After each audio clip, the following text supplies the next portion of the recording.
CM Revanth రెడ్డికి కేంద్ర మంత్రి బండి సంజయ్ కౌంటర్ ఇచ్చారు. ఫ్రస్ట్రేషన్లో మాట్లాడి ఓటమిని అంగీకరించారని అన్నారు. అసదుద్దీన్ రేవంత్ స్క్రిప్ట్ ఒకేలా ఉంటుందన్నారు బండి సంజయ్.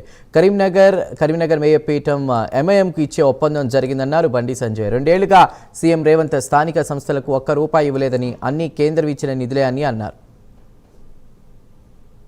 మున్సిపాలిటీస్కు మేమేమిచ్చినామో మేమేమిలో ప్రజలకు తెలుసు.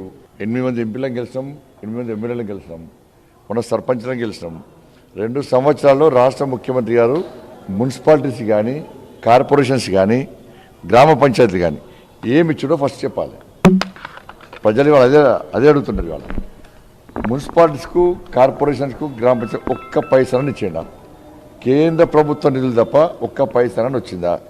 మొన్న కూడా 250 కోట్ల రూపాయలు కేంద్ర ప్రభుత్వం ఇచ్చిన పైసలు తప్ప గ్రామ పంచాయతీకి ఒక్క పైసా ఇవ్వలేదు. వాళ్ళ మున్సిపల్ కార్పొరేషన్ ఎన్నికల్లో గదే అడుగుతున్నారు ప్రశ్నలు. 2500 రూపాయలు మాకు ఎందుకు ఇవ్వలేదు? 4000 రూపాయల పెన్షన్ ఎందుకు ఇవ్వలేదు? మాకు తులం బంగారం ఎందుకు ఇవ్వలేదు? స్కూటీలు ఎందుకు ఇవ్వలేదు? ఉద్యోగస్తులు డిఏలు మాకెందుకు ఇవ్వలేదు? పిఆర్సీ ఎందుకు అమలు చేస్తలేరు? పదవీ విరమణ పొందినటువంటి ఉద్యోగస్తులకు వాళ్ళ డబ్బులు వాళ్ళకు ఎందుకు ఇస్తలేరు? పిల్లలకు ఉద్యోగాలు ఎందుకు ఇస్తలేరు? మా రోడ్లు ఎందుకు బాగుపడతలేవు? మా మోర్లు ఎందుకు కడతలేరు? మాకు లైట్లు ఎందుకు పెడతారు? కనీసం వాటర్ సప్లై లేదు కార్పొరేషన్ మున్సిపాలిటీస్లలో.